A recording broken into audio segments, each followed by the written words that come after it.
Municipal ఎన్నికలు సమీపిస్తున్న వేళ తెలంగాణలో బహిరంగ సభలను నిర్వహించనున్నారు సీఎం రేవంత్ రెడ్డి. ఫిబ్రవరి 3 నుండి 9 వరకు మొత్తం 9 ఉమ్మడి జిల్లాల్లో బహిరంగ సభలు ఏర్పాటు చేయనున్నారు. దీనికి సంబంధించి షెడ్యూల్ విడుదలైంది. బహిరంగ సభల బాధ్యతలను మంత్రి పొంగులేటి శ్రీనివాస్ కు అప్పగించారు. ఫిబ్రవరి 3న మహబూబ్ నగర్ లో తొలి బహిరంగ సభలో సీఎం రేవంత్ రెడ్డి పాల్గొంటారు.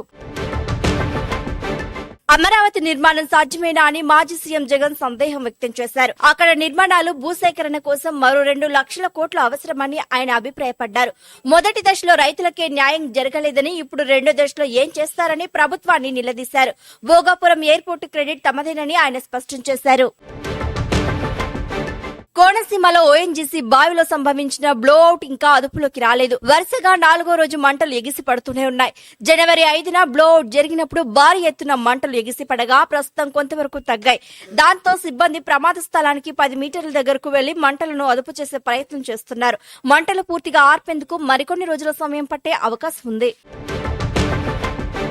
రంగారెడ్డి జిల్లా మోకిల పరిధిలో కారు చెట్టును ఢీకొనడంతో 4 విద్యార్థులు అక్కడికక్కడే మృతి చెందారు. మృతులను ఐసీఎఫ్ఏఐ ఎంజీఐటీ కళాశాలలకు చెందిన విద్యార్థులుగా పోలీసులు గుర్తించారు. ఈ ఘటనలో తీవ్రంగా గాయపడిన మరో విద్యార్థిని ఆసుపత్రిలో చికిత్స పొందుతోంది.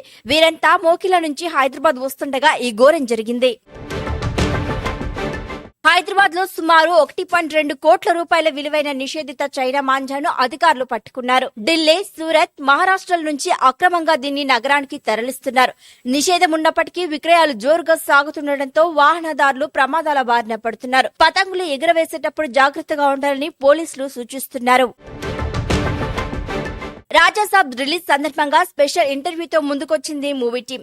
ప్రభాస్, మాలవిక మోహనన్, రెడ్డి కుమార్, నిధి అగర్వాల్ తో దర్శకుడు సందీప్ రెడ్డి వంగ ముచ్చటించారు. తాను అన్ని జోనర్లలో నటించగలనని, అభిమానుల కోసమే ఇలాంటి కామెడీ సినిమా చేశానని ప్రభాస్ అన్నారు. మారుతి దర్శకత్వంలో తెరకెక్కిన ఈ హారర్ కామెడీ మూవీ జనవరి 9న విడుదలవుతోంది. విజయ్ చివరి మూవీ జననాయకన్ వాయిదా పడడంతో ఇప్పటికే బుక్ అయిన టికెట్ డబ్బులను రిఫండ్ చేసే ప్రక్రియ మొదలైంది. బుధవారం వరకు బుక్ మై షో వేదిక 4.50 లక్షల టికెట్స్ ను అడ్వాన్స్ బుకింగ్స్ రూపంలో అమ్ముడయ్యాయి. ఇప్పుడు ఆ టికెట్స్ కు సంబంధించిన మొత్తాన్ని బుక్ మై షో వెనక్కి ఇచ్చేస్తోంది. బుక్ మై షో చరిత్రలోనే ఇది అత్యధిక రిఫండ్ అని ట్రేడ్ వర్గాలు అంచనా వేస్తున్నాయి. ఇన్స్టా వేదికగా అభిమానులతో ముచ్చటించిన సినీ నటి అనసూయ మరోసారి ఆసక్తికర వ్యాఖ్యలు చేశారు. తనకు చీరలంటే చాలా ఇష్టమని, కానీ ఎప్పుడు ఏ డ్రెస్ వేసుకోవాలనిపిస్తే అది వేసుకుంటానని అన్నారు. ప్రతి ఒక్కరికి ఆ హక్కుందని అన్నారు. కొన్నిసార్లు తాను వివాదాల్లో చిక్కుకున్నప్పుడు ఇది డెస్టినీ, తాను కారణజన్మురాలని భావిస్తానని చెప్పారు అనసూయ. తాను ఫెమినిస్ట్ నే కానీ పురుష వ్యతిరేకిని కాదని స్పష్టం చేశారు. ఉక్రెయిన్ యుద్ధం ముగిసేంత వరకు అమెరికా అధ్యక్షుడు డొనాల్డ్ ట్రంప్ మరో కీలక నిర్ణయం తీసుకున్నారు. రష్యాపై ఒత్తిడి పెంచేందుకు ద్వైపాక్షిక ఆంక్షల బిల్లుకు ఆయన గ్రీన్ సిగ్నల్ ఇచ్చారు. ఒకవేళ ఈ బిల్లుకు ఆమోదం లభిస్తే రష్యా నుంచి చమురు కొనుగోలు చేసే భారత్, చైనా వంటి దేశాలపై 500% వరకు సుంకాలు విధించేందుకు ట్రంప్ కు అధికారం లభిస్తుంది. రష్యా జెండాతో వెళ్తున్న చమురు నౌకను బ్రిటన్ సహకారంతో అమెరికా స్వాధీనం చేసుకోవడం పెను దుమారాన్ని రేపుతోంది. వెనిజులా చమురు ఎగుమతులపై అమెరికా ఆంక్షలు కొనసాగుతున్న తరుణంలో ఈ పరిణామం చోటు చేసుకోవడం అమెరికా, రష్యాల మధ్య ఉద్రిక్తతలకు కారణమవుతోంది. అమెరికా తీరుపై రష్యా మండిపడుతోంది.